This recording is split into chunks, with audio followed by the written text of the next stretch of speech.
Selamat pagi anak-anak ibu yang baik. Apa kabarnya hari ini? Ibu harap kalian dalam keadaan sehat-sehat saja dan tetap semangat dalam pembelajaran daring kita. Sekarang kita akan masuk ke materi kita, yaitu mengenai teks berita. Dan tujuan pembelajaran kita yang pertama yaitu dapat memahami teks berita. Yang kedua, dapat memahami ciri-ciri dari berita. Dan yang ketiga, dapat mengidentifikasi unsur-unsur berita, yaitu 5W ditambah 1H dengan tepat. Berita adalah suatu peristiwa yang benar-benar terjadi dan bentuknya faktual, sehingga tidak bisa direkayasa dalam penyampaiannya dan dapat disampaikan melalui media cetak atau media elektronik secara tepat dan akurat. Di sini berita katanya bentuknya faktual. Apa maksudnya faktual? Faktual itu adalah berdasarkan kenyataan atau fakta. Dan berita itu disampaikan dengan dua cara, yaitu secara lisan dan secara tulisan.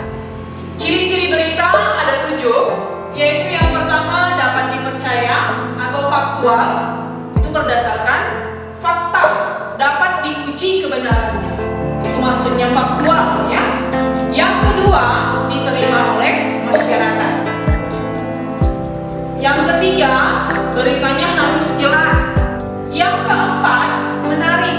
Usahakanlah berita yang kita sampaikan menarik untuk dibaca. Yang kelima, menggunakan kalimat sederhana. Yang keenam, segera disampaikan. Segera disampaikan maksudnya berita itu jangan kita simpan, jangan kita tunda penyampaiannya kepada masyarakat. Yang ketujuh atau yang terakhir, beritanya harus terkini atau akurat.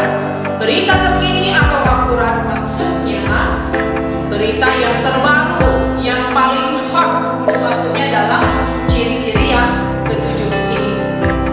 Sekarang kita langsung masuk ke unsur-unsur berita.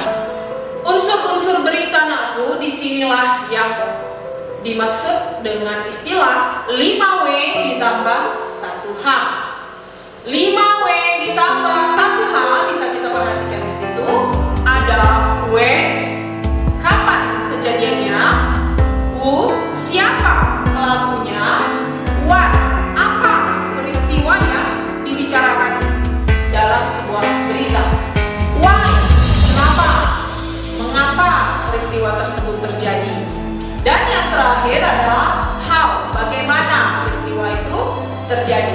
Itulah di dalam unsur-unsur berita. Unsur-unsur berita ini sangat penting. Ini harus ada dalam sebuah teks berita, yaitu 5W ditambah 1H. Sekarang kita langsung masuk ke contoh teks berita. Di sini Ibu mengambil contoh teks berita yang berjudul Oknum petugas ngotot ingin makan di tempat saat PSBB. Sekarang silakan kita baca dan kita pahami makna, maksud, apa yang ingin disampaikan berita ini kepada pembaca. Kita baca sama-sama ya. Seorang oknum yang mengaku petugas di Jakarta Selatan viral di media sosial karena memaksa pemilik kedai bakmi untuk melayaninya untuk makan di tempat. Padahal hal tersebut telah dilarang selama masa PSBB berlaku. Pembelian makanan hanya diperbolehkan lewat cara take away atau dibungkus. Peristiwa tersebut terjadi di Kelurahan Keramat Pela, Kecamatan Kebayoran Baru, Jakarta Selatan. Belakangan diketahui bahwa oknum yang ngotot makan di tempat tersebut bernama Bejo Haryanto. Diketahui pula bahwa oknum tersebut ternyata bukan PNS atau pegawai negeri sipil DKI, tapi oknum FKDM. Karena telah melanggar protokol PSBB, oknum tersebut langsung diberi sanksi berupa pemberhentian keanggotaan FKDM. Hal tersebut telah dikonfirmasi oleh Pemprov DKI Jakarta melalui akun Twitter resminya. Sebelumnya memberitakan bahwa oknum anggota FKGM bernama Bejo Haryanto ngeyel ingin makan di tempat di masa pemberlakuan PSBB di DKI Jakarta. Ia mengaku sebagai petugas yang baru saja menyelesaikan patrolinya. Ia juga menantang diberi sanksi apabila ada petugas Pemprov DKI Jakarta yang datang ke kedai tersebut. Menanggapinya, pemilik kedai berkata bahwa ia hanya menjalankan peraturan Pemda DKI. Ia telah mencoba memintanya untuk segera pergi baik-baik dan tidak berniat mengusir.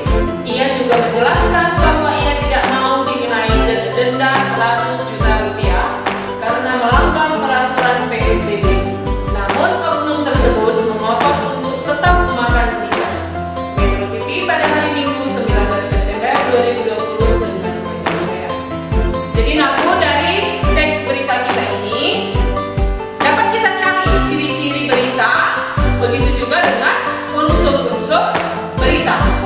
Jadi silakan kamu baca, kamu pahami, baru kita akan analisis mana itu yang menjadi ciri-ciri beritanya dan yang mana unsur-unsur beritanya. Kita perhatikan ciri-ciri berita. Yang pertama tadi Naku, yaitu dapat dipercaya atau faktual. Dari teks berita contoh kita tadi dapat kita ambil faktualnya, yaitu peristiwa tersebut terjadi di Kelurahan Keramat Bela, Kecamatan Kebayoran Baru, Jakarta Selatan. Jadi hal itu bisa diuji, bisa kita analisis, kita uji kebenarannya. Itulah maksudnya faktual. Yang kedua, diterima masyarakat. Di situ bisa ditunjukkan dalam viral di media sosial. Yang ketiga, berita harus jelas, yaitu diketahui pula bahwa oknum tersebut ternyata bukan PNS. Jadi di situ ada keterangan tambahannya supaya dia lebih jelas beritanya.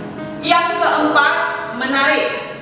Menarik yaitu seorang oknum mengaku petugas di Jakarta Selatan viral di media sosial karena memaksa pemilik kedai bakmi untuk melayaninya untuk makan di tempat. Yang kelima, menggunakan kalimat sederhana, kalimatnya yang gampang untuk dipahami masyarakat. Yang keenam, segera disampaikan. Dan yang terakhir, terkini. Terkini maksudnya Naku, beritanya masih baru, yaitu kejadiannya hari Minggu 19 September 2020 yang lalu. Yang terakhir, baru kita masuk ke unsur-unsur berita. Di sini unsur-unsur berita yang 5W ditambah 1H bisa kita perhatikan. Yang pertama adalah ruang. Apa peristiwanya? Apa kejadiannya dalam sebuah berita? Yaitu seorang oknum petugas melanggar peraturan PSBB. Yang kedua, atau siapa? Siapa pelakunya? Itu Bejo Haryanto. Yang ketiga, di mana peristiwa tersebut? Kelurahan Keramat Bela, Kecamatan Kebayoran Baru, Jakarta Selatan. Yang keempat, kapan peristiwa itu? Minggu 20 September 2020. Yang kelima adalah why atau mengapa. Mengapa peristiwa itu terjadi? Yaitu karena si oknum beralasan habis patroli dan ingin makan di tempat. Yang terakhir Naku adalah how atau bagaimana peristiwa itu terjadi, yaitu oknum mengaku bahwa ia adalah petugas dan menantang pemilik kedai untuk melaporkannya pada petugas Pemprov DKI Jakarta. Jadi seperti inilah ya dalam menganalisis unsur-unsur berita. Baiklah anak-anak Ibu, dari materi yang Ibu sampaikan tadi, Ibu harap kamu sudah dapat melihat bagaimana ciri-ciri dari sebuah berita. Kamu sudah bisa menentukan unsur-unsur dari sebuah berita. Jadi kalau kamu sebagai peserta didik, janganlah kamu menjadi penyebar atau menjadi korban dari berita hoax. Sekian pelajaran kita pada pagi hari ini. Terima kasih.